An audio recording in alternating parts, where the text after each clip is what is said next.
Hello students, आज की इस क्लास में हम कवर करेंगे बेटा ग्रोथ इंडिकेटर्स, जो कि नेशनल इनकम एंड प्रोडक्ट का पार्ट है, जिसमें हम पढ़ेंगे GDP, GNP, NMP, NNP 8 FC, जिसको एनएनआई भी बोला जाता है। ये सारी चीज़ें बिल्कुल, ये सारे इकोनॉमिक्स के कंसेप्ट है, बिल्कुल आसान भाषा में पढ़ेंगे। इस लेक्चर के बाद गारंटेड आप सारे के सारे कंसेप्ट है उनको ईजिली समझ पाएंगे। ठीक है, चलिए फर्स्ट स्लाइड पे चलते हैं। पहले तो ये समझते हैं नेशनल इनकम एंड प्रोडक्ट क्या है। ठीक है, तो किसी भी देश में उपलब्ध जो आर्थिक संसाधन हैं उनके उचित दोहन और उनके उचित दोहन के बाद लोगों को मिलने वाले आर्थिक कल्याण के बारे में अनुमान लगाने के लिए बेटा राष्ट्रीय आय, ठीक है, और उत्पाद का अध्ययन किया जाता है। तो जो नेशनल इनकम और प्रोडक्ट जो हम पढ़ेंगे अभी थोड़ी देर में, तो बेटा इसका स्टडी इसलिए किया जाता है कि जो हमारे पास रिसोर्सेज है वो लिमिटेड है, और जो नीड्स हैं, ठीक है, वो मैंने पढ़ा था, हमने पढ़ा था थोड़ी मतलब इकोनॉमिक्स वाली क्लास में, कि रिसोर्सेज लिमिटेड है, नीड्स अनलिमिटेड है। तो बेटा जब रिसोर्सेज लिमिटेड है तो किसी भी कंट्री को क्या करना पड़ेगा, उनका उचित कंजप्शन करना पड़ेगा, मतलब सारा कुल मिला के अपना जो भी टेक्निक है सारी चीज़ें लगा के एक बेस्ट बेस्ट तरीके से इन रिसोर्सेज का कंजप्शन करना पड़ेगा, ताकि अधिक से अधिक नीड फुलफिल हो सके। तो क्या इन रिसोर्सेज का मतलब उचित दोहन हो रहा है? अगर उचित दोहन हो रहा है तो लोगों को मिलने वाला आर्थिक कल्याण कितना है? ठीक है, तो उनको पता लगाने के लिए, उसका पता लगाने के लिए बेटा नेशनल इनकम एंड प्रोडक्ट, ठीक है, उसका अध्ययन किया जाता है कि जीडीपी बढ़ रहा है या नहीं बढ़ रहा है। ठीक है, ये सारी चीज़ें जितनी भी हम पढ़ेंगे कि इनका अध्ययन इसलिए किया जाता है कि जो रिसोर्सेज है उनका फुल पोटेंशियल पे यूज हो रहा है, ठीक है, या नहीं हो रहा है, और हो रहा है तो क्या लोगों को सही उचित उसका लाभ मिल पा रहा है या नहीं मिल पा रहा है, जिसको आर्थिक कल्याण बोला जा रहा है। ठीक है, तो जीडीपी का मतलब सीधा सीधा प्रोडक्शन है। सारी चीज़ें हम अभी कवर करने वाले हैं। तो राष्ट्रीय आय और उत्पाद, नेशनल इनकम प्रोडक्ट से जुड़ी महत्वपूर्ण अवधारणाओं में पहली बेटा हमने जीडीपी ली है। यहाँ पे जीडीपी को बोला जाता है बेटा ग्रोस डोमेस्टिक प्रोडक्ट, इसको हिंदी में बोला जाता है सकल घरेलू उत्पाद। ये वाला फुल फॉर्म आप पढ़ लेना। तो जीडीपी क्या होता है? किसी भी देश की घरेलू सीमा में एक वर्ष के भीतर उत्पादित, देखो इन चीजों को आपको क्या करना है, फोकस करना है, मैं हाईलाइट कर रहा हूँ।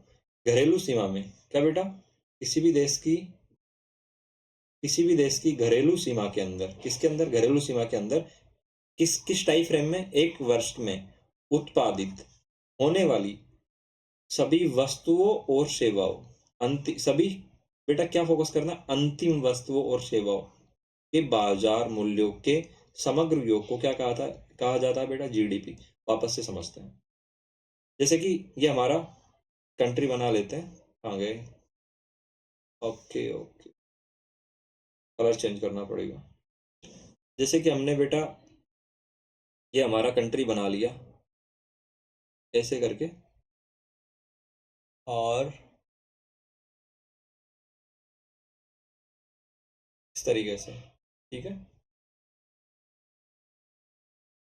ये हमने हमारा कंट्री बना लिया बेटा ऐसे करके थोड़ा बहुत। अब बेटा ये क्या हो गई? इसकी घरेलू सीमा हो गई। तो इसकी घरेलू सीमाओं में किसकी बात की जा रही है बेटा? अंतिम वस्तुओं एवं सेवाओं की। अंतिम वस्तु एवं सेवा क्या हुई बेटा? जैसे कि बेटा हम अंतिम वस्तु और सेवा में ले लेते हैं बेटा ब्रेड। एक ब्रेड ले ली बेटा हमने, क्या ले ली बेटा? ये ब्रेड का टुकड़ा मान लो ये, ठीक है, ये क्या बेटा? ब्रेड का टुकड़ा। तो बेटा ये ब्रेड क्या हो गई? अंतिम वस्तु हो गई। क्या हो गई बेटा? अंतिम वस्तु हो गई। क्यों? क्योंकि पहले हमने गेहूं उगाया, यहाँ पे गेहूं आ गया बेटा, ठीक है, उसके बाद उसका आटा बना, आटे के बाद बेटा उसका प्रोसेसिंग हुआ, मतलब कंपनी आ गई बीच में, उसके बाद में लास्ट में जाके ब्रेड हो गई।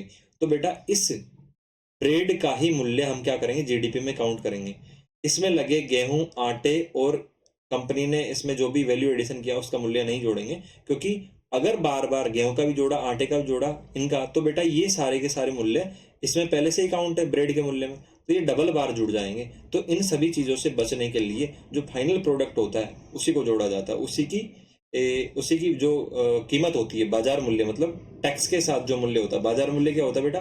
टैक्स के साथ जो मूल्य होता है उसी को जोड़ा जाता है। इसी तरीके से सेवाओं में हो जाएगा। सेवाओं में कैसे? जैसे कि जैसे भी कोई भी कोचिंग संस्थान है, अगर आपको क्लासेस प्रोवाइड कर रहा है, ठीक है, तो बेटा उसमें जो कैमरा लगा है, जो डिजिटल बोर्ड लगा है, ये सारी चीज़ें, ठीक है, तो कुल मिला के उनका मूल्य ना काउंट करके जो अंतिम सेवा मिल रही है, अंतिम सेवा मिल रही है एज ए कोर्स के रूप में, ठीक है, उसके मूल्य को जोड़ा जाएगा, क्योंकि उस कोर्स के मूल्य में वो सारे मूल्य पहले ही क्या है, ऑलरेडी एडेड है। तो ये सारी चीजें थोड़ा और डिटेल में समझते हैं नेक्स्ट पेज पे, तो समझ में आ गया। किसी भी देश की घरेलू सीमा में किसमें एक वर्ष में उत्पादित होने वाली सभी अंतिम, बेटा किस पे फोकस करना, अंतिम वस्तुओं और सेवाओं के, किसको बेटा, मूल्यों को नहीं, बाजार मूल्य को, बाजार मूल्य को के समग्र योग को जीडीपी कहते हैं। तो इसको आप नोट कर लेना। जीडीपी की उपयुक्त परिभाषा को आधार बनाते हुए इससे जुड़ी मुख्य बातों को निम्न बिंदुओं द्वारा अभिव्यक्त किया जा सकता है। ठीक है, उस परिभाषा से क्या क्या निकल के आता है, जीडीपी में केवल उसी उत्पादन को सम्मिलित किया जाता है जो देश के घरेलू सीमा के भीतर होता है। अभी हमने पढ़ा थोड़ी देर पहले, भले ही उसका उत्पादन में उस उत्पादन में विदेशी साधन की भूमिका क्यों नहीं रही हो। ठीक है, एफडीआई की भूमिका क्यों नहीं रही हो। इसी प्रकार यदि भारत के संसाधन जैसे इंजीनियर वैज्ञानिक अन्य राष्ट्रों में जैसे कि अमेरिका में उत्पादन में योगदान करते हैं तो उनका योगदान भारत की जीडीपी में काउंट नहीं होगा। ठीक है, तो पहली बात आपको समझ में आ गई होगी, इसको अभी समझाते हैं। जीडीपी की गणना में केवल अंतिम वस्तुओं और सेवाओं को ही सम्मिलित किया जाता है, मध्यवर्ती वस्तुओं और सेवाओं को सम्मिलित नहीं किया जाता। ऐसा इसलिए नहीं किया जाता, दोहरी गणना से बचने के लिए ऐसा नहीं किया जाता। तो अभी थोड़ी देर पहले मैंने क्या बोला था आपको कि जैसे कि बेटा ये इंडिया का क्या है बेटा, ये इंडिया का मैप बना लिया हमने वापस।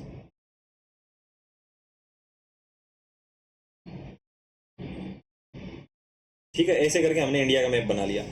अब इधर देखिए बेटा, यहाँ पे देखिए, ये इंडिया हमने क्या पढ़ा कि किसी भी देश की घरेलू सीमा में, तो इंडिया की घरेलू सीमा मैंने बना दी, किसी भी देश की घरेलू सीमा में उत्पन्न होने वाली अंतिम वस्तु और सेवाओं के बाजार मूल्य को।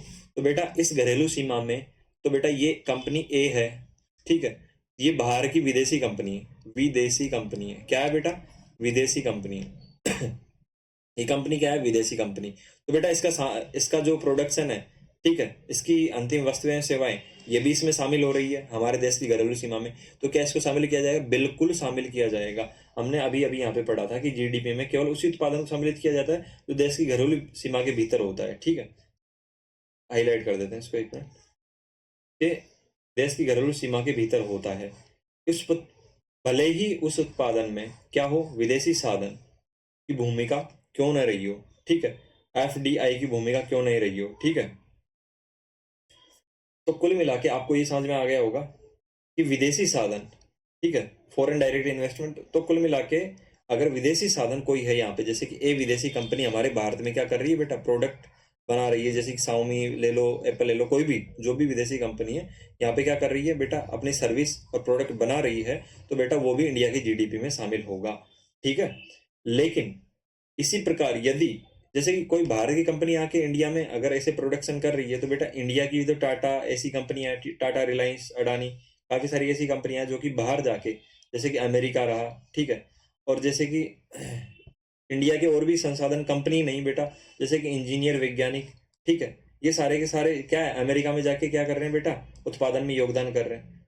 लेकिन उनका योगदान क्या नहीं होगा बेटा, जीडीपी में सम्मिलित नहीं होगा, क्योंकि इसमें केवल बाउंड्री की बात की जाती है। सकल घरेलू उत्पाद में किसकी बात की जाती है बेटा, बाउंड्री की बात की जाती है। इसलिए जो हमारे इंजीनियर्स हैं और कंपनियां हैं, उनका प्रोडक्शन, जैसे कि भी क्या हो गए, हमारे इंजीनियर्स और कंपनियां हो गए, लेकिन घरेलू सीमा से बाहर है ना, क्या है बेटा, ये घरेलू सीमा से बाहर है, अमेरिका अदर अदर कंट्रीज में जाके अपनी सर्विसेज दे रहे हैं कंपनियां और लोग, सारे के सारे किस में काउंट होंगे बेटा, संसाधन में काउंट होंगे। इंजीनियर, डॉक्टर, टाटा कंपनी, ये सारी की सारी किस क्या है बेटा, ये 20 संसाधन मैंने बना लिया, इसके अंदर सभी के सभी शामिल ही हो गए, और ये बाहर जाके बेटा अपनी सर्विसेज दे रहे हैं अदर कंट्रीज में। तो इनका जो प्रोडक्शन होगा वो बेटा जीडीपी में शामिल नहीं होगा, जीडीपी में शामिल नहीं होगा। किसका, जो ये बाहर जाके हमारे देश के लोग और कंपनियां सेवाएं दे रहे हैं। तो जीडीपी में शामिल क्या होगा, जीडीपी में केवल और केवल देश की घरेलू सीमा जो ये मैंने बनाई है, इसके भीतर एक वर्ष में जो प्रोडक्शन हो रहा है बेटा, प्रोडक्शन और जो सर्विसेज बन रही है, उनका अंतिम क्या बेटा, उनका अंतिम वस्तुओं का बेटा क्या बाजार मूल्य है, कौन सा मूल्य, बाजार मूल्य शामिल होगा। कौन सा मूल्य बेटा, बाजार मूल्य शामिल होगा।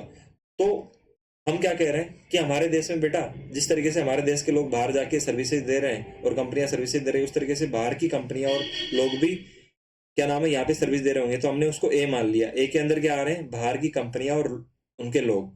तो बेटा ये तो हमारी घरेलू सीमा के अंदर ही उत्पादन कर रहे हैं, तो बेटा इनका प्रोडक्शन इसमें शामिल होगा। तो यही मैं आपको बता रहा था। दूसरा, जीडीपी की गणना में केवल अंतिम वस्तुओं, केवल किसको बेटा, अंतिम वस्तुओं, किसको, वापस से पढ़ना है यहाँ पे, केवल, एक मिनट,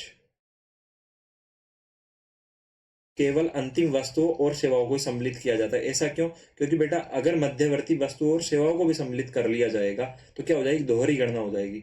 इसलिए हमको अंतिम वस्तुओं और सेवाओं को सम्मिलित करना पड़ता है। इसका एग्जाम्पल लेते हैं, नेक्स्ट स्लाइड पे चलते हैं। जैसे कि उदाहरण के लिए क्या है बेटा, स्मार्टफोन है।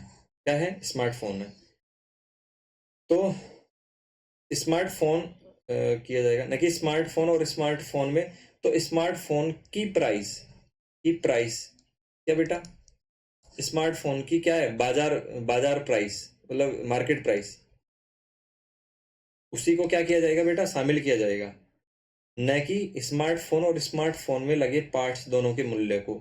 स्मार्टफोन के मूल्य में उसके पार्ट्स के मूल्य पहले से सम्मिलित रहते हैं। जैसे कि ये स्मार्टफोन बना बेटा, ठीक है, तो केवल और केवल जीडीपी में जो स्मार्टफोन बन के तैयार हुआ लास्ट में, तो उसमें उसका बाजार मूल्य, उसका मार्केट प्राइस, वही जोड़ा जाएगा। ठीक है, मार्केट प्राइस क्या होता है, जिसमें टैक्स वैक्स सारी चीजें इंक्लूड होती है। लेकिन इसके पहले के स्टेप में मोबाइल में बेटा इसके कंपोनेंट्स, इसके पार्ट्स थे, ठीक है, उनको, उनसे बन के ही मोबाइल बना, तो उन पार्ट्स के मूल्य को इसमें ऐड नहीं किया जाएगा, क्योंकि मोबाइल के मूल्य में ऑलरेडी उन पार्ट्स का मूल्य ऐड है। इसलिए दोहरी गणना से बचने के लिए बेटा केवल और केवल एक बार अंतिम जो प्रोडक्ट बनता है उसका मूल्य ऐड किया जाता है। यदि अंतिम वस्तुओं और सेवाओं की बजाय सभी प्रकार की वस्तुओं और सेवाओं का सम्मिलित करना हो, तो इसका एक विकल्प यह हो सकता है कि उत्पादन की अलग अलग अवस्थाओं पर होने वाले मुद्दे संवर्धन को जोड़ दिया जाए। बेटा वैल्यू एडिशन क्या होता है, अभी हमको आपको समझाते हैं। अगर कोई व्यक्ति ऐसे चाह रहा है कि नहीं जी, हम तो प्रत्येक पार्ट का, देखिए यहाँ पे क्या है, यदि अंतिम वस्तु और सेवाओं की बजाय आपको क्या करना, सभी प्रकार की वस्तुओं और सेवाओं को सम्मिलित करना हो, तो इसका एक विकल्प है केवल केवल, कि कोई बंदा कहना चाहिए कि नहीं जी, हमको तो मोबाइल का मूल्य नहीं, हमको तो हर एक पार्ट का मूल्य ऐड करना है, तो बेटा आप फिर हर एक पार्ट का ही मूल्य ऐड करेंगे। ठीक है, कैसे? इसका एक विकल्प ये हो सकता है कि उत्पादन की अलग अलग अवस्थाओं पर होने वाले मूल्य संवर्धन, वैल्यू एडिशन को जोड़ दिया जाए। तो इसका विकल्प क्या है बेटा, आप अंतिम मूल्य मत जोड़ो, इसका विकल्प ये होगा, यहाँ पे देखिए बेटा, ये ध्यान देने योग्य है कि भारत के द्वारा वर्ष 2015 में जीडीपी निकालने के लिए SNA 2008, ठीक है, के मानकों के अंतर्गत इस विधि को लागू किया गया था। कौन सी? ग्रोस वैल्यू एडिशन, जिसमें कि हर एक पार्ट का क्या किया जाता है बेटा, उसका मूल्य ऐड किया जाता है। तो ये वाली विधि कब? वर्ष 2015 में जीडीपी निकालने के लिए SNA 2008 के मानकों के अंतर्गत इस विधि को लागू किया गया था इंडिया में। कब? 2015 में। किसके अंतर्गत बेटा? SNA 2008 के मानकों के अंतर्गत। SNA क्या है बेटा? सिस्टम ऑफ नेशनल अकाउंट्स है, जो कि वर्ल्ड लेवल पे काम करता है। इस विधि में जीडीपी पर जाने के लिए GVA, ग्रोस वैल्यू एडिशंस को आधार बनाया जाता है। एक तरीका तो क्या था बेटा, हमने जैसे कि ब्रेड का पूरा मूल्य जोड़ दिया था यहाँ पे, ठीक है। दूसरा तरीका, मतलब वही उसी तरीके में हमने मोबाइल का बेटा मार्केट प्राइस जोड़ दिया था। लेकिन दूसरा विकल्प क्या है कि हम हर एक स्टेज पे होने वाले ग्रोस वैल्यू एडिशन को जोड़ लें, ठीक है। तो अलग अलग पार्ट्स, मतलब जो आप कहना चाह रहे थे इधर, जो आप पढ़ रहे थे यहाँ पे, कि अलग अलग अवस्थाओं में होने वाले मूल्य संवर्धन को जोड़ दिया जाए। एक तरीका ये है क्या निकालने का बेटा, वही अंतिम वस्तु और सेवा का मूल्य निकालने का। तो एक तरीका तो ये है कि डायरेक्ट अंतिम वस्तु सेवा का मूल्य जोड़ दिया हमने। दूसरा तरीका क्या है बेटा, ब्रेड का डायरेक्ट जो मूल्य है 20 रुपए, वो मत जोड़िए, ठीक है। क्योंकि पहले तरीके में तो हमने क्या कहा था, डायरेक्ट मूल्य जोड़ेंगे। लेकिन कोई व्यक्ति चाहे कि नहीं, हमको तो मूल्य नहीं जोड़ना है, हमको तो हर एक स्टेप पे कैलकुलेट करना है। आप कैसे कह सकते हैं ब्रेड का मूल्य 20 रुपए, गेहूं का भी आएगा इसके अंदर, आटे का भी आएगा। तो उसको समझाते हैं इधर। उसको कैसे समझाते हैं कि बेटा ये गेहूं 10 रुपए का था, ठीक है। यहाँ तक का वैल्यू एडिशन कितना हुआ बेटा, किसान ने उसको उगाया, सारी चीजें की, तो इसमें वैल्यू एडिशन हुआ है, ठीक है। क्योंकि उसकी मेहनत, सारी चीजें, ये वैल्यू एड ही तो की है उसके अंदर, उसने गेहूं के बीज में, तब जाके 10 रुपए का गेहूं बनाया उसने। तो यहाँ तक का वैल्यू एडिशन गेहूं में कितना हो गया बेटा, 10 रुपए का।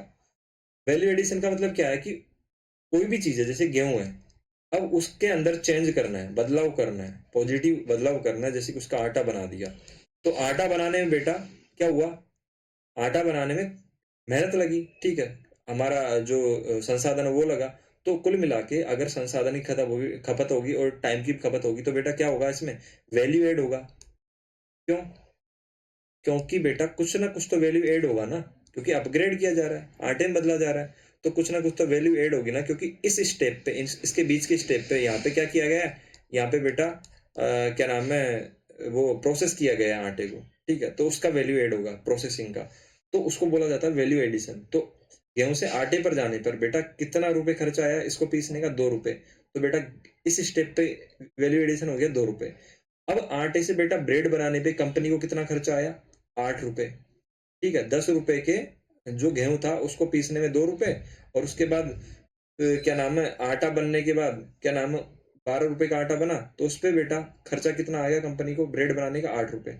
तो कुल मिला के बेटा अगर हम हर एक स्टेप के वैल्यू एडिशन को जोड़ते हैं तो भी हमको मार्केट प्राइस मिलेगी, जैसे कि 10 + 2 + 8, ठीक है, कुल मिला के, तो ये कुल मिला के हमको मार्केट प्राइस मिल गई 20 रुपए, जो कि हमको अंतिम मूल्य के बराबर ही मिली। तो एक तरीका तो ये है कि प्रत्येक स्टेप का जो वैल्यू एडिशन है वो जोड़ दीजिए, एक तरीका ये है कि आप डायरेक्ट जो मार्केट प्राइस उसको जोड़ दीजिए। तो जीडीपी को एक समयावधि के साथ जोड़कर देखा जाता है, जो कि हमने शुरुआत में पढ़ा था, 1 वर्ष होती है। और जीडीपी का मूल्यांकन किस पे, बाजार मूल्यों पर किया जाता है, क्योंकि बाजार मूल्य में क्या होता है बेटा, सारी चीजें ऐड होती है, टैक्स, सब्सिडी, सब कुछ। तो सीमाएं क्या है जीडीपी की, असमानता, गैर बाजार गतिविधियां, घरेलू काम, जैसे कि कई महिलाएं बच्चों को पालती है, बच्चों को बड़ा करती है, वो सारी चीजें जीडीपी में काउंट नहीं की जाती, घरेलू कामों को, खाना बनाना, ये सारी चीजें गृहिणियां होती है उनका। तो कुल मिला के पर्यावरण क्षति को नजरअंदाज करता है जीडीपी, केवल और केवल क्या बताता है, सिर्फ और सिर्फ प्रोडक्शन कितना हुआ। तो ये सारी चीजें आप देख सकते हैं। तो जीडीपी आपको समझ में आ गया होगा क्या, किसी भी देश की एक घरेलू सीमा, किसमें, घरेलू सीमा में 1 वर्ष में उत्पादित अंतिम वस्तुओं और सेवाओं का बाजार मूल्य, कौन सा मूल्य बेटा, बाजार मूल्य, और क्या, अंतिम वस्तु एवं सेवाओं का बाजार मूल्य का समग्र योगी जीडीपी कहलाता है। तो वो मैंने समझा दिया किस तरीके से। अब आगे बढ़ते हैं, जीएनपी क्या है बेटा, जीडीपी, जीडीपी से किस पे आगे बेटा, हम जीएनपी पे। जीडीपी से बेटा क्या चेंज हो रहा है, डी, डी का मतलब डोमेस्टिक था, अब एन का मतलब क्या हो गया बेटा, नेशनल। तो बेटा इसको क्या बोलेंगे, ग्रोस नेशनल प्रोडक्ट, इसका हिंदी होगा बेटा सकल राष्ट्रीय उत्पाद। जब भी बेटा, थोड़ी देर पहले मैंने क्या कहा था कि जैसे कि ये हमारा क्या है बेटा, वही देश का मैप बना रहा हूं मैं, ऐसा बन गया ये,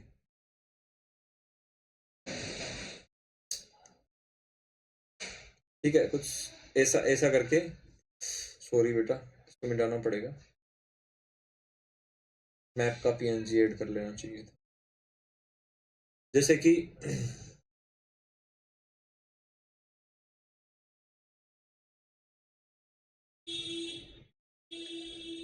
ये हमारे देश का क्या है बेटा, मैप मान लीजिए, ठीक है बेटा, ये मैप मान लीजिए। तो पहले तो हम जीडीपी का मतलब क्या कह रहे थे, घरेलू सीमा में जो प्रोडक्शन हो रहा है, लेकिन जीएनपी क्या बेटा, वो है नेशनल, राष्ट्र से जुड़ गया बेटा। डोमेस्टिक का मतलब घरेलू सीमा होती थी, अब ये किससे जुड़ गया, नेशनल मतलब राष्ट्र से। तो राष्ट्र क्या होगा बेटा, हमने कहा था कि जैसे कि ये वाला ले लीजिए एग्जांपल, हाँ, जैसे कि यहाँ पे हम क्या कह रहे हैं, जैसे बी, बी का मतलब क्या है, बाहर के लोग और बाहर की कंपनियां जो कि भारत में आके प्रोडक्शन कर रहे हैं, तो बेटा ये भी जीडीपी में शामिल हो रहे थे, क्या हो रहे थे बेटा, ये भी जीडीपी में शामिल हो रहे थे। तो बेटा कुल मिला के घरेलू सीमा के अंदर जो प्रोडक्शन हो रहा है देश के द्वारा और ये विदेशी कंपनियों के द्वारा, ये सबका सब जीडीपी में शामिल हो रहा था। लेकिन हमारे देश के लोग भी, तो हम कह रहे थे पहले, पहले सुनो, इसमें कंफ्यूज नहीं होना है, पहले मैंने यहाँ पे ए लिख दिया था विदेशी कंपनियों के लिए, तो यहाँ पे हम बेटा बी लिख रहे हैं विदेशी कंपनियों के लिए, तो इसमें कंफ्यूज नहीं होना, आप ए भी लिख सकते हैं, लेकिन यहाँ पे फॉर्मूला उस टाइप से लिख रखा है, उस तरीके से हमने यहाँ पे बी ले लिया है। तो बी क्या है बेटा, विदेशी कंपनी और लोग जो कि प्रोडक्शन कर रहे हैं हमारे देश में आके, तो ये जीडीपी में शामिल हो रहे हैं। लेकिन हमारे देश की कंपनियां और लोग जो ए के रूप में अभी हम दिखा रहे हैं, जो बाहर जाके क्या कर रहे हैं, अपनी सर्विसेज दे रहे हैं और प्रोडक्शन कर रहे हैं, तो हमारे देश की जीडीपी में शामिल नहीं हो रहे। तो कुछ नहीं करना है, इस बी को क्या करना है, बाहर निकाल देना है और इस ए को अंदर ले लेना है, ठीक है।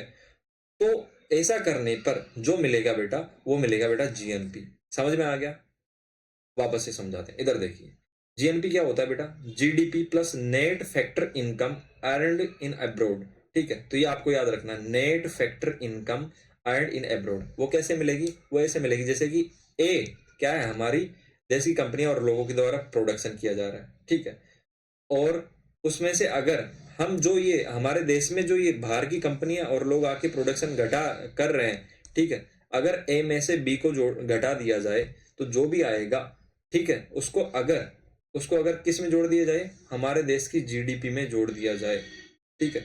इसका मतलब क्या है, इसका मतलब क्या है, इसका मतलब यही तो है कि अगर हम जीडीपी में पहले से क्या जुड़ा था बेटा, जीडीपी में पहले से बी जुड़ा हुआ था, क्या जुड़ा हुआ था, ठीक है, जीडीपी क्या था, हमारे देश का प्रोडक्शन प्लस ये बी, एक मिनट रुकिए, इसको मिटाना पड़ेगा,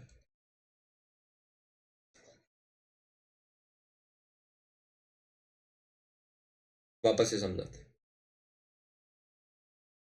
तो यहां पे बेटा जीडीपी क्या था, हमारा देश का कुल प्रोडक्शन प्लस उसमें बी।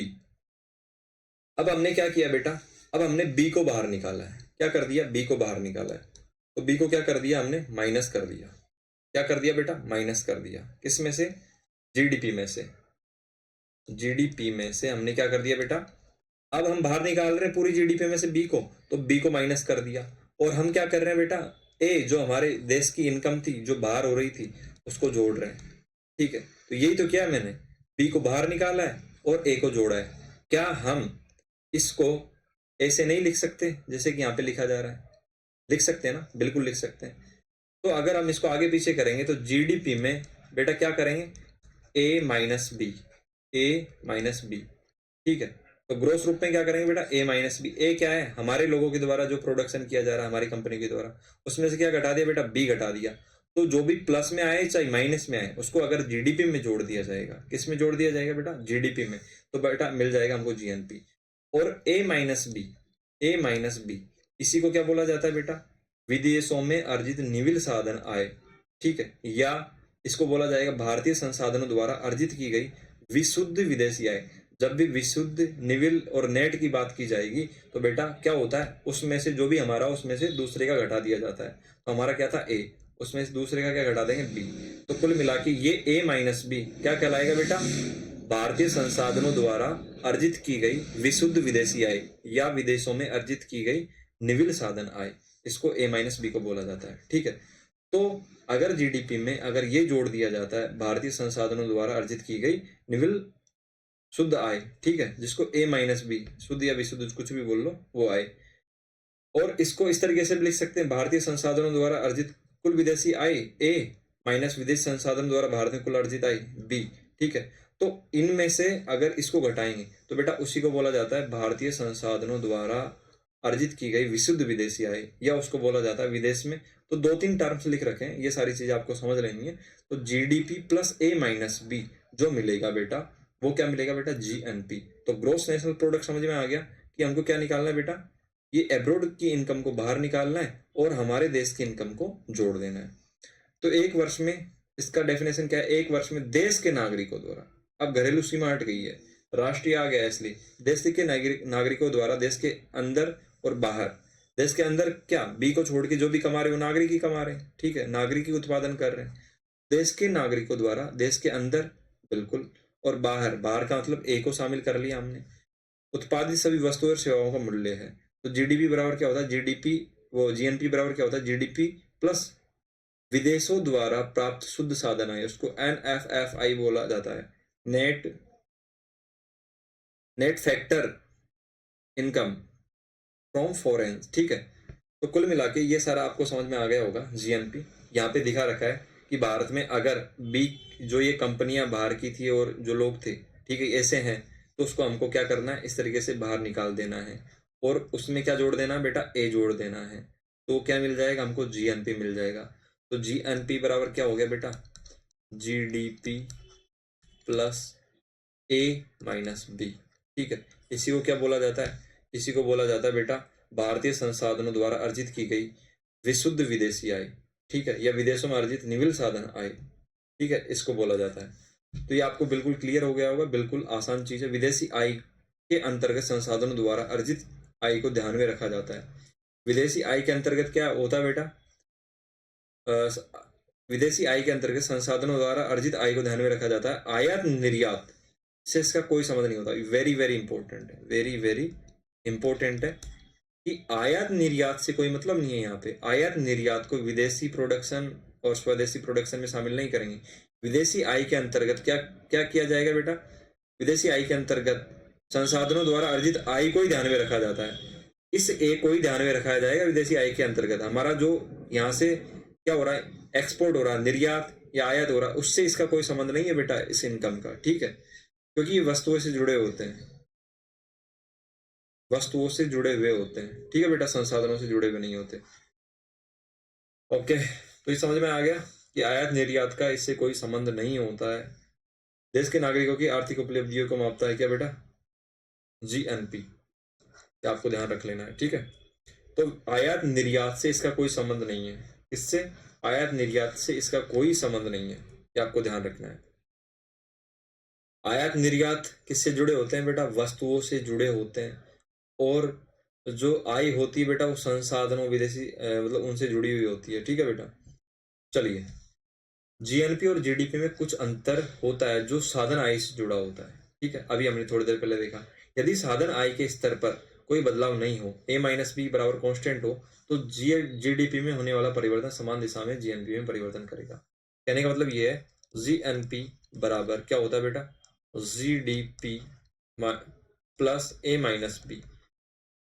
तो बेटा वो कहना चाह रहा है कि यदि साधन आय के स्तर पर, जो ये साधन आय है, ठीक है, a माइनस बी के स्तर पर यदि a माइनस बी कॉन्स्टेंट हो, कोई बदलाव नहीं हो, मतलब a माइनस बी बराबर 0 हो जाए, ठीक है। जो विदेशों में हमारे लोग कमा रहे थे, इधर जो कमा रहे थे, ठीक है, उनके बीच का डिफरेंस क्या वो बराबर है, मतलब वो 0 हो जाए। अगर वो दोनों बराबर है तो वो 0 हो जाएगा, या कोई भी कांस्टेंट टर्म हो जाए इसकी जगह, मतलब यानी इसमें ज्यादा वेरिएशन नहीं आना चाहिए, फिक्स रहना चाहिए। तो जीडीपी में होने वाला परिवर्तन समान दिशा में जीएनपी में परिवर्तन करेगा। तो इसका मतलब क्या है? इसका मतलब ये है कि अगर ये फिक्स रहता है, या तो 0 रहे या 10 रहे या 5 रहे, जो भी रहे, लेकिन फिक्स रहे, तो बेटा जीडीपी बढ़ेगा, ठीक है। जीडीपी बढ़ेगा तो फिर जीएनपी भी बढ़ेगा, और जीडीपी घटेगा तो जीएनपी भी घटेगा, ठीक है बेटा। तो कुल मिला के सेम चेंज होते हैं, जैसा जीडीपी में होता है वैसा ही जीएनपी में परिवर्तन होता है। इतना ही था। इसके अलावा इस बात को भी ध्यान में रखना होगा कि एक देश का राष्ट्रीय उत्पादन मुख्य रूप से उसकी घरेलू सीमा में ही होगा, ठीक है। तो किसी भी देश का राष्ट्रीय उत्पादन किस में होता है? मुख्य रूप से उसकी घरेलू सीमा में होता है, ये भी बिल्कुल सच बात है।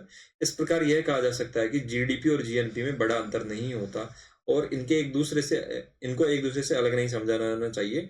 अगर शॉर्टकट में कहा जाए तो यह कहा जा सकता है कि जीएनपी उच्च समायोजनों के साथ जीडीपी है। उच्च समायोजन क्या है? ये वाला a माइनस बी, ठीक है। अगर हम इसको भी क्लियरिफाई कर देते हैं, हम हमारा जो नागरिक थे ए वाले, ठीक है, उनको जोड़ देते हैं, और बी वाले जो बाहर के थे उनको घटा देते हैं, तो इसको बोला जाता है बेटा समायोजन, ठीक है, एडजस्ट करना। तो जीएनपी क्या है? उच्च समायोजनों के साथ जीडीपी है। बस इतना संक्षेप में इसको कह सकते हैं, ज्यादा डिफरेंस नहीं है, क्योंकि ज्यादातर प्रोडक्शन क्या होता है? घरेलू बाउंड्री में होता है किसी देश की। चलिए, जीएनपी आपको समझ में आ गया होगा। कुछ इंपॉर्टेंट पॉइंट्स वो मैं बता देता हूँ। दुनिया में भारत समेत लगभग सभी राष्ट्र ग्रोथ आदि को मापने के लिए किसका प्रयोग करते हैं बेटा? जीडीपी का। इसका कारण यह भी है कि विदेशी साधन आय के संदर्भ में घरेलू नीतियां प्रभावशाली नहीं हो पाती। ऐसा कैसे बेटा? क्योंकि विदेशी साधन आय का मतलब क्या है? जो बाहर जाके हमारे जो लोग थे, कंपनियां थी, वो सारी की सारी जो प्रोडक्शन कर रही थी, तो उनसे जो भी इनकम होती है बेटा, तो वो तो जो भी इनकम होती है, तो बेटा वो किसके द्वारा इफेक्ट होगी उनकी इनकम? तो वहां की जो भी गवर्नमेंट है, जैसे कि हमारी कोई भी कंपनी अमेरिका में जाके प्रोडक्शन कर रही है, तो वहां की गवर्नमेंट जो टैक्स लगा रही है, सारी चीजें, जितना भी वहां का सिस्टम है, इंफ्रास्ट्रक्चर है, उसके थ्रू क्या होगी? उनकी आय प्रभावित होगी। तो बेटा कुल मिला के हमारी नीतियां, घरेलू नीतियां उस पर प्रभावशाली नहीं होगी, इसलिए हम जीएनपी की बजाय जीडीपी का प्रयोग करते हैं, ठीक है। उपयोग के विपरीत, इन सभी के विपरीत जो यूएनडीपी है, यूनाइटेड नेशन डेवलपमेंट प्रोग्राम, ठीक है, जैसी संस्थाएं लोगों के मानव विकास आदि को मापने के लिए बेटा जीएनपी को ध्यान में रखती है, क्योंकि वो ऐसा इसलिए करती है क्योंकि उनको पता है, क्या पता है, कि इस संदर्भ में उनका यह कहना है कि दुनिया में कई राष्ट्र ऐसे हैं जो विदेशी आय के माध्यम से अपने जीवन स्तर में सुधार कर रहे हैं। भारत इसका अपवाद नहीं है। वर्तमान में भारत दुनिया में सर्वाधिक मात्रा में प्राइवेट रेमिटेंस प्राप्त करने वाला राष्ट्र है। ऐसा प्राइवेट रेमिटेंस क्या होता है बेटा? विदेशों में रहकर व्यक्ति अपने परिवार को जो धन भेजता है उसको रेमिटेंस बोला जाता है। जैसे कि आपके आसपास से भी देखा होगा, काफी लोग कुवैत, क्या नाम है, सऊदी अरब, इन सभी में क्या करते हैं बेटा, वो अपना नौकरी करने जाते हैं, मतलब वो कमाने जाते हैं। तो वो जो भी बेटा बाहर से जो पैसा भेजते हैं, ठीक है, तो उसको क्या बोला जाता है बेटा, प्राइवेट रेमिटेंस बोला जाता है।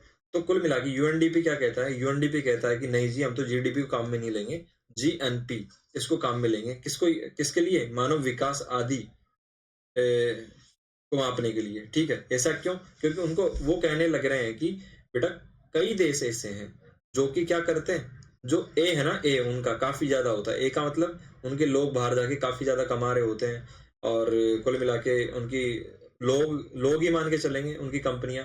तो लगभग लगभग उनकी जीडीपी का 20-20-30-30% अगर हो जाता है, 20 से 30%, तो बेटा ये काफी बड़ी चीज है।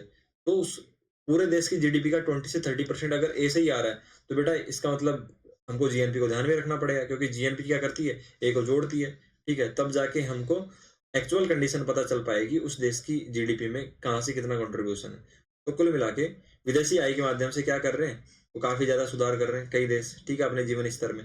तो उसको इग्नोर नहीं किया जा सकता, इसलिए हमको जीएनपी, ठीक है, मानव विकास के संदर्भ में देखनी चाहिए। ऐसा कौन कहता है, यूएनडीपी। यूएनडीपी का बेटा मुख्यालय कहाँ पे है, वो बेटा संयुक्त राज्य अमेरिका में। संयुक्त राज्य अमेरिका में कहाँ पे है बेटा, वो है बेटा न्यूयॉर्क के अंदर। मैंने यहाँ पे जूम करके दिखा रखा है, ये रहा बेटा आपका यूएसए, फिर इसको यहाँ पे जूम किया तो यहाँ पे ये न्यूयॉर्क के अंदर इसका मुख्यालय है। तो UNDP United National Development Programme है, जो कि जीएनपी को इसके लिए, मानव विकास के लिए काम में लेता है। चलिए आगे बढ़ते हैं। थर्ड पॉइंट है, जोसेफ स्टिग्लिट्ज के अनुसार जब से राष्ट्रों द्वारा जीडीपी के स्थान पर जीएनपी एक संकेतक के रूप में इस्तेमाल किया जा रहा है, तब से एक महत्वपूर्ण पहलू को छिपाने की कोशिश की जा रही है। वह यह है कि बहुराष्ट्रीय कंपनियों की भूमिका को सकारात्मक रूप दिया जा रहा है, ठीक है, क्योंकि उनके कारण जीडीपी बढ़ता तो है, लेकिन इस बात को नहीं भुलाना चाहिए कि मुनाफों आदि के रूप में बहुराष्ट्रीय कंपनियों द्वारा संसाधनों पर नियंत्रण किया जाता है। जोसेफ स्टिग्लिट्ज ऐसा कह रहे हैं कि जैसे कि क्या नाम है, कोई भी कंट्री ये है कंप्लीट, जो मैंने ये बाउंड्री बना दी, उसके अंदर जो वो बी करके जो भी कंपनियां थी, जो बाहरी कंपनियां थी, ये सारी कंपनियां थी, ठीक है, वो सभी की सभी क्या हो रही थी, उसकी जीडीपी में शामिल हो रही थी। तो बेटा अगर इन कंपनी, बड़ी बड़ी कंपनियां होगी बाहर से जो आई हुई है, एप्पल और माइक्रोसॉफ्ट, काफी सारी ऐसी कंपनियां, उनका प्रोडक्शन लेवल काफी हाई होता है, ठीक है। अगर ये कंपनियां इस देश में जाके प्रोडक्शन कर रही है, तो बेटा उस देश की जीडीपी में शामिल होगा इसका प्रोडक्शन, और जीडीपी एकदम से बूम कर जाएगा, बढ़ जाएगा। तो वो ऐसे कहने चाह रहे हैं कि कुछ देश जीडीपी को जीएनपी के स्थान पे किसको काम में ले रहे हैं, जीडीपी को। और ऐसा क्या छिपाने के लिए किया जा रहा है, क्योंकि एक्चुअली उनकी जीडीपी तो बहुत कम होनी चाहिए। क्या होनी चाहिए, उनकी जीडीपी बहुत कम होनी चाहिए, लेकिन इन कंपनियों की वजह से, क्योंकि जीडीपी में क्या होता है, जो विदेशी कंपनियां होती है जो कि उनके क्षेत्र में आके काम करती है, घरेलू सीमा में, वो भी जुड़ता है।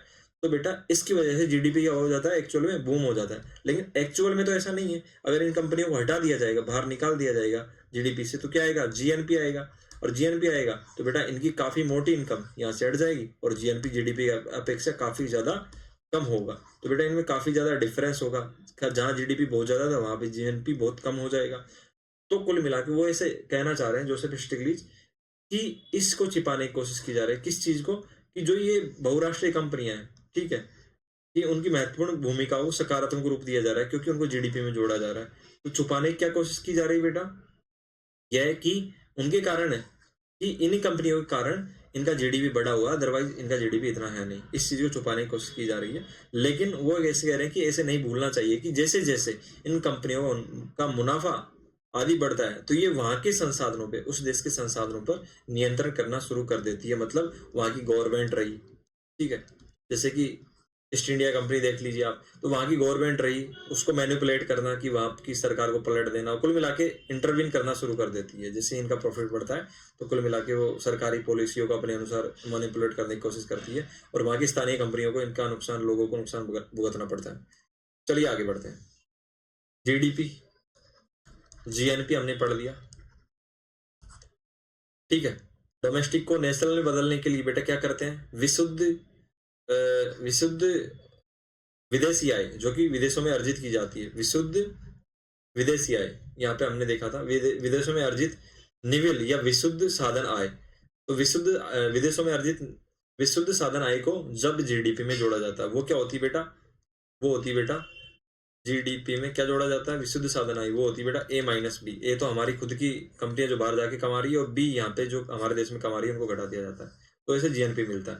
अब एनएनपी क्या होता है बेटा, अब जीएनपी से किस पे जाएंगे बेटा, हम एनएनपी पे। तो बेटा ये तो सेम ही है, जी की जगह क्या हो गया बेटा, एन हो गया। तो ऐसा कैसे हुआ, जब बेटा इसका मतलब क्या है, ग्रोस।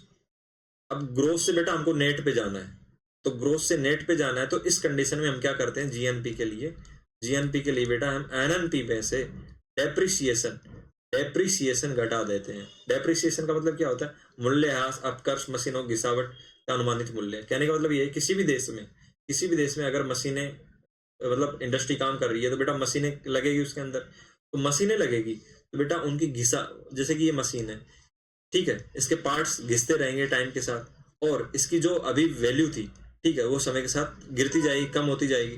तो डेप्रिसिएशन की वजह से इसकी वैल्यू भी तो कम हो रही है। तो बेटा अगर इसकी वैल्यू को कम नहीं किया गया, तो बेटा वो तो हमेशा सेम बनी रहेगी जीडीपी में। तो बेटा जो एनएनपी था, नेट नेशनल प्रोडक्ट निकालने के लिए बेटा क्या किया जाता है, जो जीएनपी है, जीएनपी में से अभी तक हमने डेप्रिसिएशन नहीं घटाया, तो अगर जीएनपी जो हमको मिला उसमें से डेप्रिसिएशन, मतलब इनकी जो घिसावट हो रही है, उसको भी हमको घटाना पड़ेगा।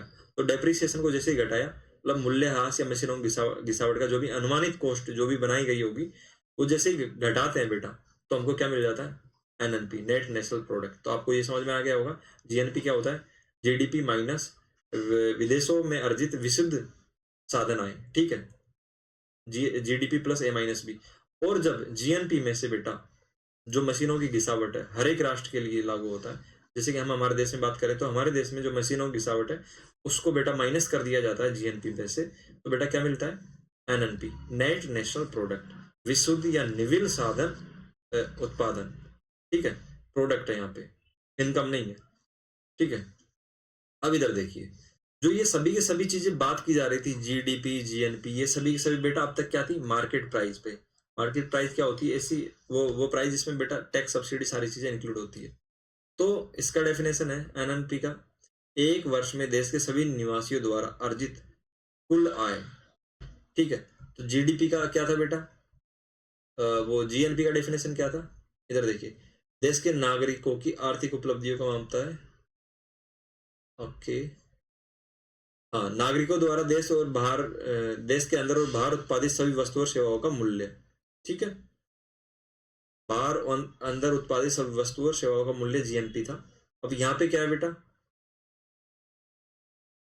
वस्तुओं और सेवाओं का मूल्य की जगह बेटा यहाँ पे बात की गई है किसी एक देश के सभी एक वर्ष में देश के निवासियों द्वारा अर्जित कुल आय, किसमें, एक वर्ष की बात की जा रही है, देश के सभी निवासियों द्वारा अर्जित कुल आय, ठीक है, वेतन, लाभ, किराया, ब्याज, सारी चीजें इसके अंदर जोड़ दी जाएगी। तो इसको क्या बोला जाता है बेटा, जो ये निकल के आता है, एनएनपी एट फैक्टर कॉस्ट, क्या बोला जाता है, net national product eight factor cost. कैसे निकाला जाता है, जीएनपी में से डेप्रिसिएशन, मतलब मशीनों की घिसावट, ये सारी चीजें, मूल्यह्रास, इनको समायोजित कर दिया जाता है। घिसावट का मतलब ये है कि उसका मूल्यह्रास हो रहा है, उसको घटा दिया जाता है। तो बेटा एनएनपी क्या बताता है, देश की आय समानता, जीवन स्तर को समझने के लिए मतलब इसका इंपॉर्टेंस है एनएनपी का। आगे पढ़ते हैं कैसे। तो बेटा ये एनएनपी, ये तो क्या था, मार्केट प्राइस पे था, मार्केट प्राइस पे। अब हम एनएनपी एक फैक्टर कॉस्ट निकालते हैं, net national product eight factor cost, ये दोनों चीजें अलग है। एनएनपी एमपी अभी अभी हमने पढ़ा था, वो क्या होता है बेटा, जीएनपी माइनस डेप्रिसिएशन, ठीक है। लेकिन एनएनपी फैक्टर कॉस्ट क्या होता है, इधर देखिए, साधन लागत पर निविल राष्ट्रीय उत्पाद। तो बेटा एनएनपी एमपी वर्सेस एनएनपी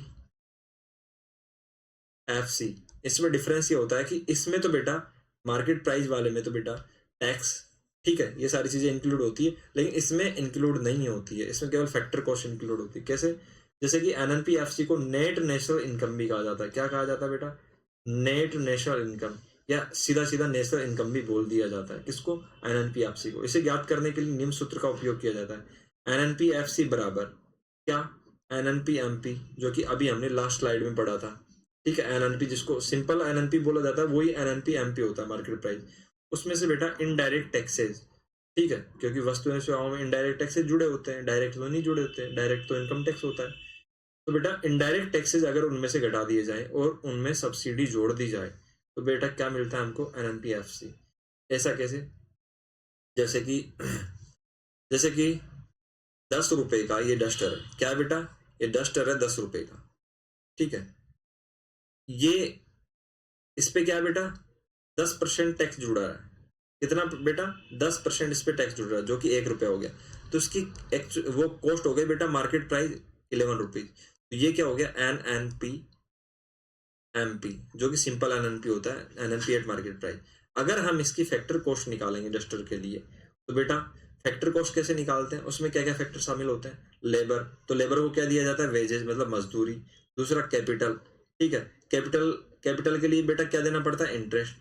तो लेबर के लिए इस डस्टर को बनाने के लिए, इस डस्टर को बनाने के लिए बेटा लेबर कितना लगा, उसको वेजेज कितना दिया, मतलब मजदूरी पगार कितनी थी, 2 रुपए। कैपिटल जो लगा, जो पूंजी लगी, उसका इंटरेस्ट कितना लगा बेटा, 1 रुपए। बिल्डिंग, ठीक है, जो भी इंफ्रास्ट्रक्चर इसमें काम में लिया गया उसका रेंट कितना लगा बेटा, 1 रुपए। ऐसे मान के चल रहे हैं एज एग्जाम्पल। रॉ मटेरियल जो उसमें काम में आया उसकी कॉस्ट कितनी पड़ी बेटा, 3 रुपए। अब बेटा जिस व्यक्ति ने इस बिजनेस को बनाने की कोशिश की, उसने रिस्क भी तो लिया है ये सारी चीजें करके, तो रिस्क की बजाय उसको क्या मिला, प्रॉफिट, वो मिला बेटा 3 रुपए। तो सभी को मिला के तो ये सारे के सारे फैक्टर है, labour, capital, building, raw material, risk, ये सारे के सारे फैक्टर है, यानी कि कॉस्ट मिला के कितनी आई बेटा, 10 रुपए। ये होती है बेटा फैक्टर कॉस्ट, किसी भी प्रोडक्ट की फैक्टर कॉस्ट क्या होती है, इस तरीके से निकाली जाती है। इसमें कहीं पे टैक्स दिखा आपको, नहीं दिखाना, कहीं पे सब्सिडी दिखी, नहीं दिखी ना, तो बेटा जो नॉर्मल कॉस्ट होती है, जो फैक्टर्स की कॉस्ट होती है, उसको बोला जाता है फैक्टर कॉस्ट। तो इसी की बात की जा रही है यहाँ पे, फैक्टर कॉस्ट की। तो बेटा जो हम पढ़ते हैं एनएनपी नॉर्मल, वो तो मार्केट प्राइस पे होता है, उसमें तो टैक्स और सब्सिडी दोनों जुड़े होते हैं, जो भी होता है। तो अगर एनएनपी एफ से निकालना होता था, एनएनपी एमपी में से, अगर क्या है बेटा, अगर उसमें इनडायरेक्ट टैक्स जुड़ा है तो वो इनडायरेक्ट टैक्स घटाएंगे। अगर उसमें सब्सिडी जुड़ी है, सब्सिडी जुड़ी है, मतलब सब्सिडी दी गई है, तो उसको सब्सिडी को जोड़ेंगे, ठीक है। तो आपको पता चल गया किसी प्रोडक्ट का फैक्टर कॉस्ट कैसे निकलता है, इस तरीके से निकलता है। तो अब मैं आपको बताने जा रहा हूं कि इसमें से इनडायरेक्ट टैक्स और सब्सिडी इस तरीके से कैसे घटाते जोड़ते हैं। चलिए आगे बढ़ते हैं। एनएनआई किसको बोला जाता है, एनएनपी एफसी को बोला जाता है। क्या बोला जाता है, एनएनआई, नेट नेशनल इनकम भी बोल देते हैं इसको। तो बेटा एनएनपी एमपी इधर देख लीजिए, जैसे कि डस्टर था, डस्टर की प्राइस कितनी है बेटा, डस्टर था, इसकी प्राइस है बेटा कितनी, 11 रुपए। कैसे, एफ सी फैक्टर कॉस्ट तो कितनी है बेटा, 10 रुपए, प्लस क्या हो गया बेटा, tax, indirect tax, indirect tax कितना हो गया बेटा, 1 रुपए। तो जुड़ के क्या आ गया बेटा, 11 रुपए।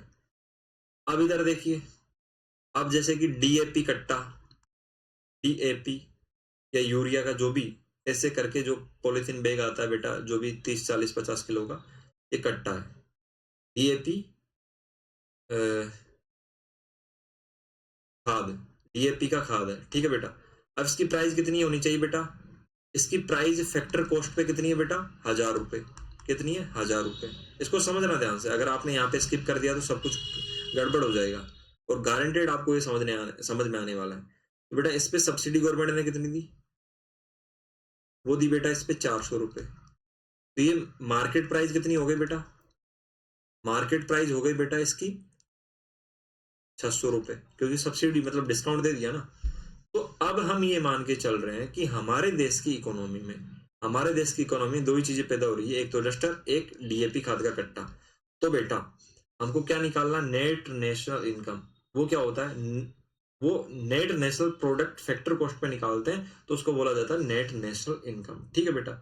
उसमें कोई टैक्स नहीं जुड़ना चाहिए, कोई सब्सिडी नहीं जुड़नी चाहिए। तो कैसे निकालेंगे, तो बेटा डस्टर का फैक्टर कॉस्ट प्लस डीएपी का फैक्टर कॉस्ट, डीएपी का factor cost, national income, net national income, national income भी बोला जाता है, तो इनको जोड़ने पे निकलेगा। तो वो कैसे जोड़ेंगे बेटा, इसका बेटा मार्केट प्राइस तो कितना था, 11 रुपए, 11 रुपए था। तो बेटा फैक्टर कॉस्ट कैसे निकालेंगे, टैक्स को घटाएंगे।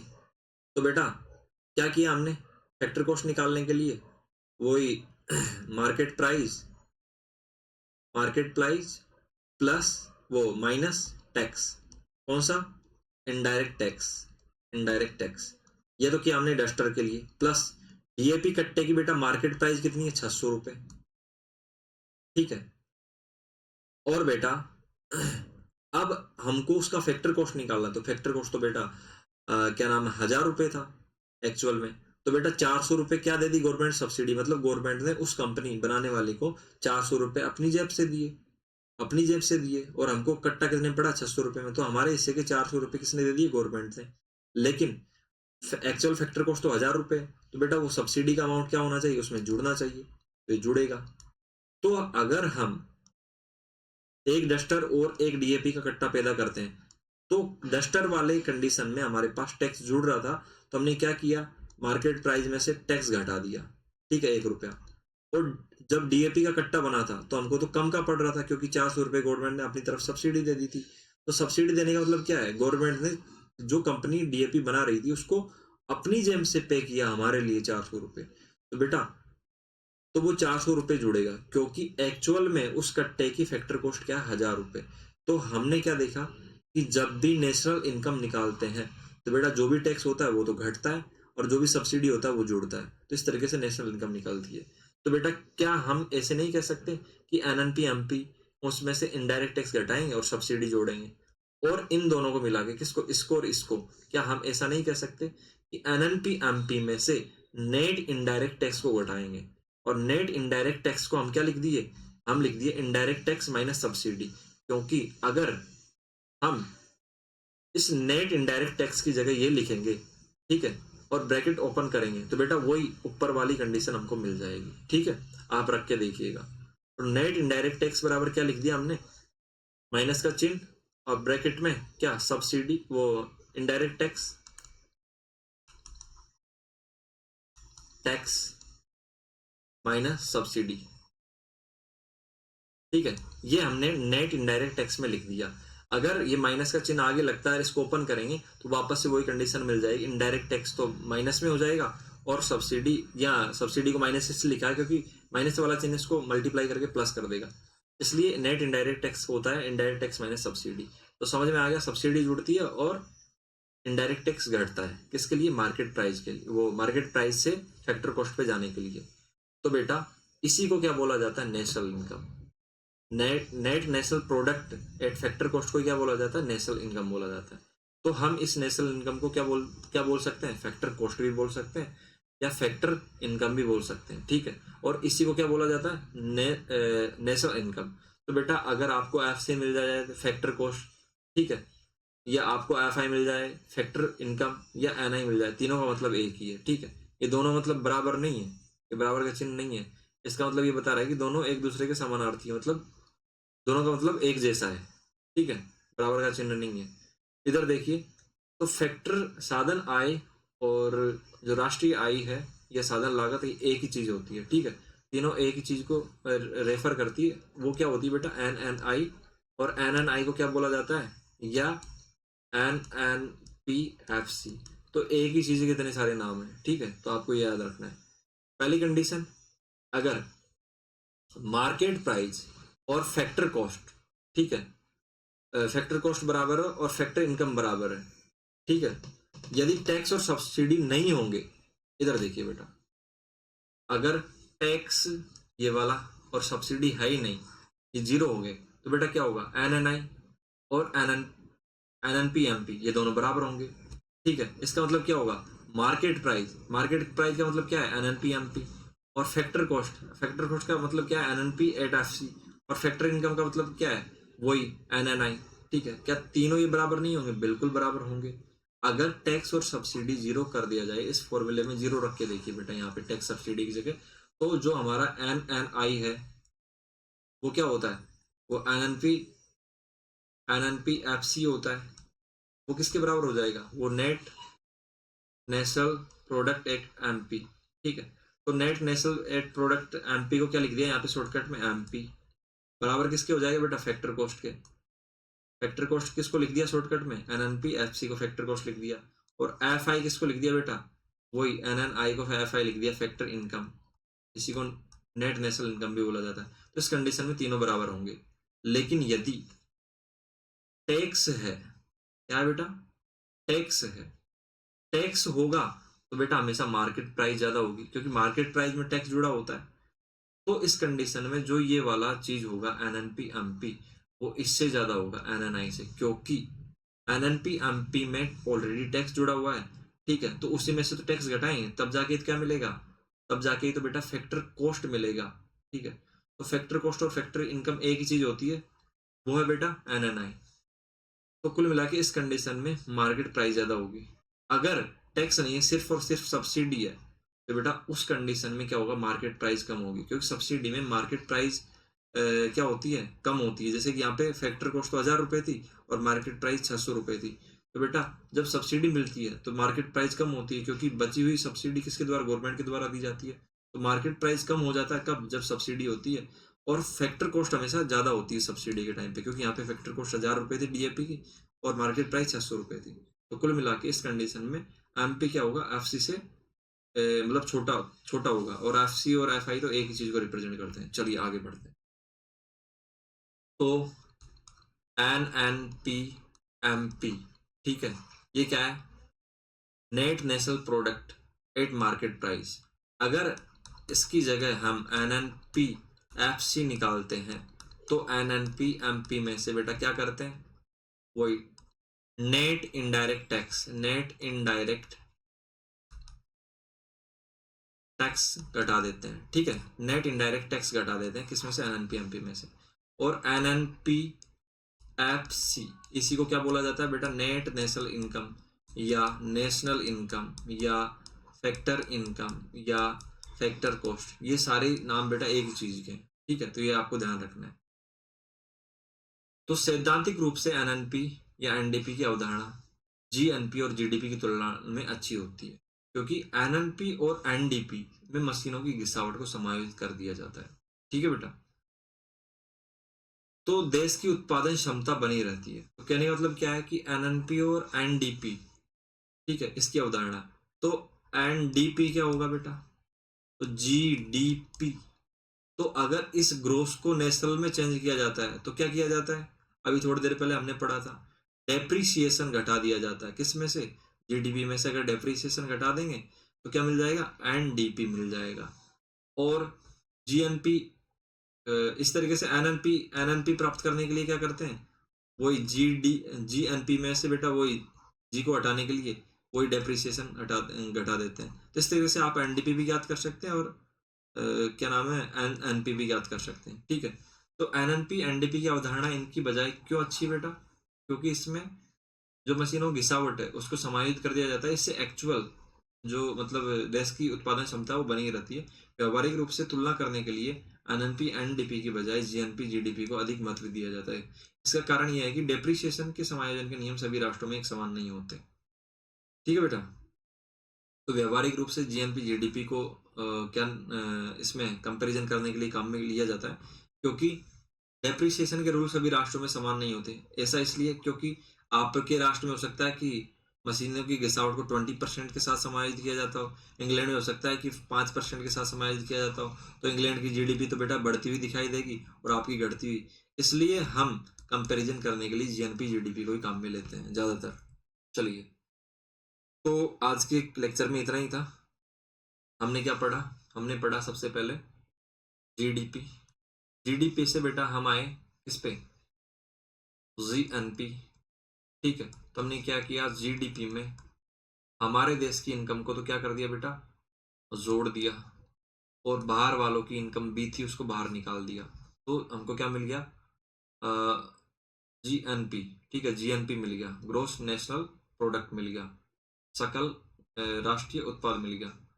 उसके बाद बेटा हम आए जी को चेंज करने के लिए, किस पे, एनएनपी पे। तो बेटा जी को चेंज करने के लिए क्या करते हैं, सकल को राष्ट्र नेट में बदलने के लिए क्या करते हैं, डेप्रिसिएशन कम, डेप्रिसिएशन हटा देते हैं उसमें से। तो बेटा जीएनपी में से हमने जी को हटाने के लिए, जो सकल था उसको नेट में बदलने के लिए क्या किया बेटा, डेप्रिसिएशन घटा दिया, मतलब मशीनों की गिरावट को समायोजित कर लिया।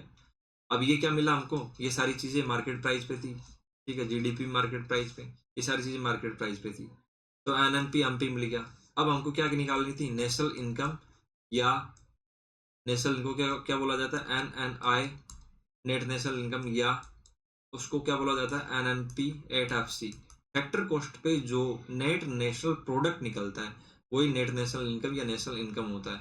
उसको फैक्टर कॉस्ट भी बोला जाता है शॉर्टकट में, या फैक्टर इनकम भी बोला जाता है। बेटा उसको कैसे निकालते हैं, अभी थोड़ी देर पहले मैंने बताया, NNP MP में से बेटा इनडायरेक्ट टैक्स घटा देते हैं, टैक्स घटा देते हैं और सब्सिडी जोड़ देते हैं।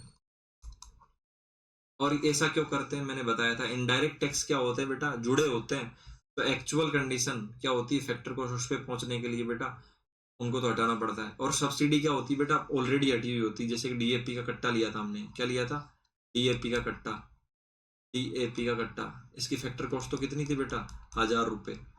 और सब्सिडी कितनी मिल गई इस पे, वो 400 रुपये। और हमको मार्केट प्राइस पे कितना मिला बेटा, एनएनपी एमपी इसकी क्या मिली, 600 रुपये, जो हमको मार्केट प्राइस पे पड़ा। लेकिन हमको तो फैक्टर कॉस्ट पे जाना है ना, तो बेटा फैक्टर कॉस्ट तो 1000 है, तो इस कंडीशन में सब्सिडी को जोड़ना पड़ेगा। तो नेट नेशनल इनकम निकालने के लिए इनडायरेक्ट टैक्स को घटाया जाता है, सब्सिडी जोड़ी जाती है। अगर ये दोनों जीरो हों, अगर इनडायरेक्ट टैक्स और सब्सिडी जीरो हो, तो उस कंडीशन में एंड मार्केट नेशनल इनकम या फैक्टर कॉस्ट वो तो सेम होता ही है, वो किसके बराबर होगा बेटा, मार्केट प्राइस के। मार्केट प्राइस का मतलब यहाँ पे क्या है, वही NNP 8MP, NNP 8MP, ठीक है। अगर सिर्फ और सिर्फ इनडायरेक्ट टैक्स हो, तो उस कंडीशन में क्या होगा, जो मार्केट प्राइस होगी, इनडायरेक्ट टैक्स केवल और केवल इनडायरेक्ट टैक्स से, सब्सिडी नहीं है, तो मार्केट प्राइस तो ज्यादा होगी क्योंकि टैक्स लगा हुआ है। और मार्केट प्राइस किससे ज्यादा होगी, नेशनल इनकम से या फैक्टर कॉस्ट से, ठीक है। और अगर इनडायरेक्ट टैक्स नहीं हो, सिर्फ और सिर्फ सब्सिडी हो, तो इसका मतलब क्या है, मार्केट प्राइस सब्सिडी में तो हमेशा कम होती है, तो मार्केट प्राइस क्या हो जाएगी, सब्सिडी के वक्त पे कम हो जाएगी, और नेशनल इनकम और फैक्टर कॉस्ट हमको अधिक मिलेगी। तो ये आपको समझ में आया होगा, ये जीएनपी जीडीपी ये सारे कंसेप्ट पढ़े हमने। अब रियल जीएनपी रियल जीडीपी हम नेक्स्ट लेक्चर में पढ़ेंगे। अगर फिर भी आपका कोई भी डाउट है तो आप हमसे पूछ सकते हैं, ठीक है, नीचे कमेंट सेक्शन में। आपको क्या करना है, इनको बार बार स्लाइड्स को रोकते हुए नोट्स को रिवाइज करना है, ठीक है। आपका सारा का सारा कंसेप्ट क्लियर हो जाएगा।